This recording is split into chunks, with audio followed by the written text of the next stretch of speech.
বাচ্চা থেকে বড় বাড়ির সকলে কিন্তু পছন্দ করবে তরমুজের এই মিষ্টিটি। এটা দেখতে যতটা সুন্দর, খেতেও কিন্তু ততটাই সুন্দর। আর এই মিষ্টি বানানোর জন্য খুব বেশি উপকরণের প্রয়োজন হয় না, এমনকি খুব বেশি সময়েরও প্রয়োজন হয় না।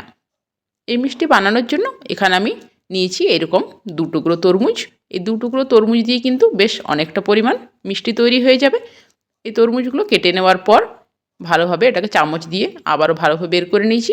এখন একটা ব্লেন্ডারে জারের মধ্যে দিয়ে এটাকে ব্লেন্ড করে নিয়েছি।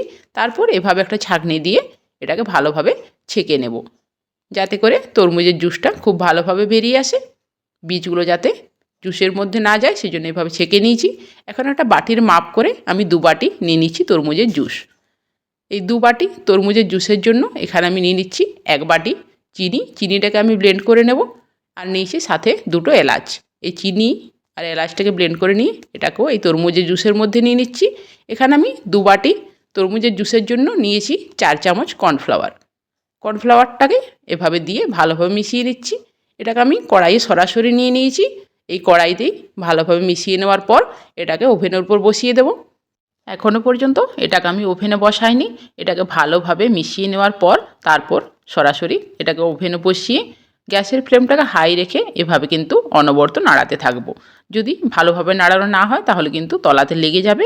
যেহেতু আমরা এটা কর্নফ্লাওয়ার দিয়ে তৈরি করছি, তলাতে লেগে যাওয়ার সম্ভাবনা থাকে, সেজন্য এটাকে ভালোভাবে এভাবে নাড়তে থাকলে দেখবেন এটা একটা জেলির মতো তৈরি হয়ে যাচ্ছে। আর খুব কম সময়ের মধ্যেই কিন্তু এটা তৈরি হয়ে যাবে। এটা একেবারে ঝটপট তৈরি হয়ে যায়। আমি এখানে যে চিনিটা ব্যবহার করেছি সেটা আপনারা সরাসরি চিনিটা দিয়ে এলাচ গুঁড়ো দিয়ে দিলেও পারেন। আমার হাতের কাছে এলাচ গুঁড়ো ছিল না, সেজন্য এলাচটাকে গুঁড়ো করার জন্য চিনি আর এলাচটাকে আমি গুঁড়ো করে নিয়েছি। তো তরমুজের সিজন থাকতে থাকতেই এভাবে একবার মিষ্টিটা বাড়িতে বানিয়ে দেখুন। খুবই সহজ আর খেতেও দারুণ স্বাদ। এটাকে এভাবে নেড়ে নেওয়ার পর দেখুন এইরকম একটা জেলির মতো তৈরি হবে, তখন গ্যাসের ফ্লেমটাকে অফ করে দেব। এখন এটাকে আমি একটা থালার মধ্যে তুলে নেব। সেই জন্য থালার মধ্যে আমি অল্প একটু ঘি ব্রাশ করে রেখেছি। আপনারা চাইলে কিন্তু এই মিষ্টির মধ্যেও অল্প একটু ঘি যোগ করতে পারেন। আমি মিষ্টির মধ্যে কিন্তু আর ঘি দিইনি, শুধুমাত্র থালাটাতেই অল্প একটু ঘি ব্রাশ করে নিয়েছি।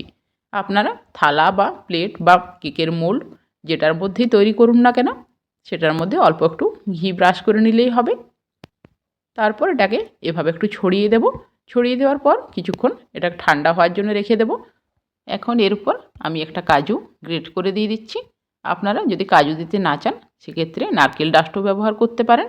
আমি এভাবে একটা কাজুকে গ্রেট করে এর উপরে দিয়ে দিয়েছি। দেখতে ভালো লাগে এরকম করে দিয়ে দিলে।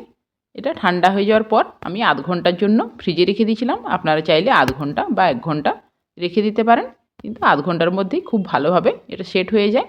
তারপর এটাকে ভালোভাবে এভাবে শেপ দিয়ে কেটে নিচ্ছি। আপনারা আপনাদের পছন্দ মতো যে কোনো শেপে কেটে নেবেন। দেখেই বুঝতে পারছেন কতটা সুন্দর তৈরি হয়েছে। আমার আজকের মিষ্টিটি তৈরি হয়ে গেছে। আর এই মিষ্টি যদি বানান তাহলে কিন্তু বাড়ির সকল সদস্যই খুবই ভালোবেসে এটা খাবে। আবারও ফিরে আসবো নতুন ভিডিও নিয়ে। ধন্যবাদ।